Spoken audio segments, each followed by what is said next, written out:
another Monday on the Den. As you can see, it's just me today. This week's topic is outdoor adventures, and Greg told me that he's not the outdoor type. He lied. He's been in camp all week, and I can't take the boys, showing his dominance over camp counselors.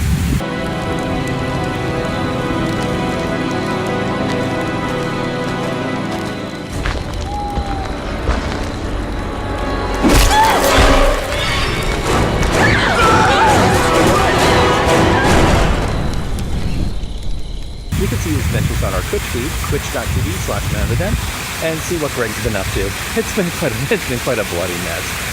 Alright, so, without further ado, I've taken you geocaching before. We're taking you through some of our parks here in the city, besides Point Pleasant Park. Today we're going to do more of an urban setting. We're right downtown, and we're going to show you some urban caching. One of the things that makes urban caching fun is the fact that you have to be kind of sneaky about it.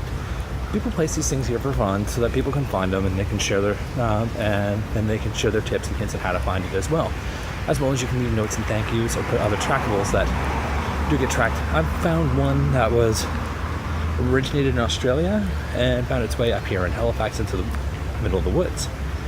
So anyways, with the more rural, with the more within the woods, it's fun to kind of explore. But this one, it's kind of like you have to be a bit more stealthy with this. So first things first, we'll try to find an easier one here in the graveyard here. It's a pretty big one in the city. And then we are going to try to find something harder down on the waterfront.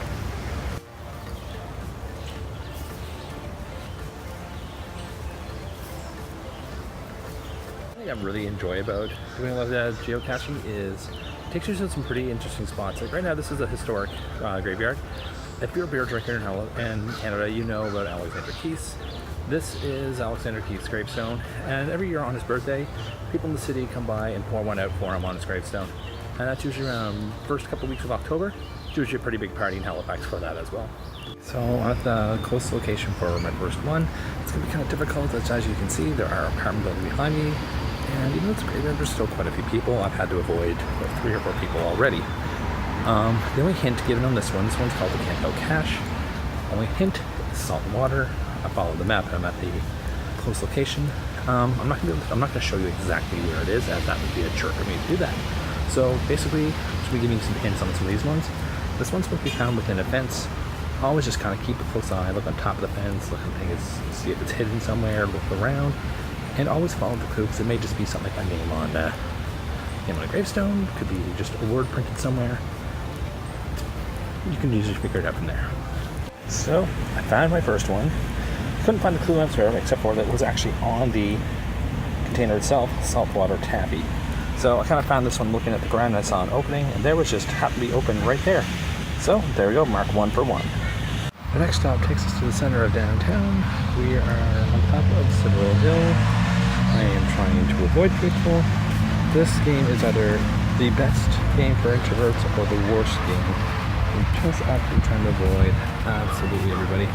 Anyways, we got Citadel Hill is right here behind us. It's one of the big historical sites here in Halifax, which we've talked about in our To Halifax video. I'm probably taking a few tours around here as well. And here comes the Harbour Hopper. That giant monstrosity of a tourist trap.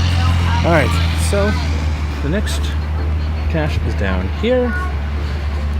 It's going to be a bit harder to find, but let's go for it. And so that last search turned out to be a giant bust. The GPS on it kept jumping around, kept sending me back up the hill, back down to the Scotia Bank Center. Eventually I found the hints, and they all seemed to be around there, but it ended up being stuck in construction. So I wasn't able to get that one. People said they haven't found it, they've taken photos of it, but I looked all around and just couldn't find that last one. It was one of those magnetic ones, so it could have been higher up. So 1 out of 2? Let's go for 2 out of 3. You know what? That's not so bad. I'm on the waterfront right now. We're on the old great Pokemon Go hunting grounds. But it appears that the phase has definitely died off, as there's nobody here playing right now. So we're going to try to see what we can find here on the waterfront. Okay, so next one we're going to find is part of the History of Nova Scotia series, where somebody put up a bunch of stuff to put around with foods and drinks based on Nova Scotia. Right here, I also just discovered that Halifax has its own hammock district. Scorpio, where are you? So anyways, let's head up to our next cache. this is the scene of where this geocache could be. However, there are people absolutely everywhere. And hints are saying that it's in the bushes. Now, one thing with geocaching, I'm not sure if I explained this last time, very much like in the world of Harry Potter, you're not supposed to be seen in the act of magic, therefore geocaching. And anyone else who's not playing the game is referred to and announced as muggles. So you can see I'm clearly in muggle territory. So I'm trying to figure this out now. I'm going to see a clearing. If not, there are many dads around that I do not mind checking out whatsoever. So I'll try to see if I can get a few of them in the shots too.